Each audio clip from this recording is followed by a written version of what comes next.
નમસ્તે મિત્રો. અગાઉના વિડીયોમાં આપણે જોયું હતું કે પ્રી ડાયાબિટીસ શું છે.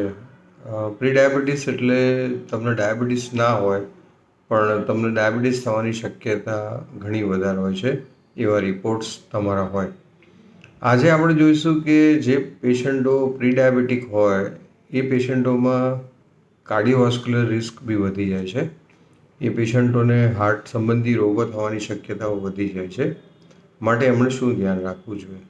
જો તમે પ્રી ડાયાબિટીક હો તો તમારે બ્લડ શુગર તો કંટ્રોલમાં રાખવાનું જ છે. એની સાથે સાથે નિયમિતપણે બ્લડ પ્રેશર પણ મપાવતા રહેવું જોઈએ.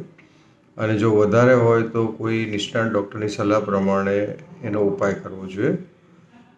તે સિવાય કોલેસ્ટ્રોલ એક કાર્ડિયોવાસ્ક્યુલર રિસ્કનું એક મોટું કારણ છે.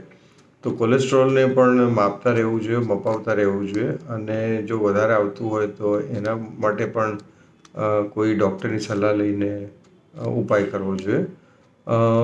વજન એક એવું છે કે જે ડાયાબિટીસ અને બ્લડ પ્રેશર અથવા કાર્ડિયોવાસ્ક્યુલર ડિઝીઝ એ બધા માટે બહુ જ જરૂરી છે કંટ્રોલમાં હોવું.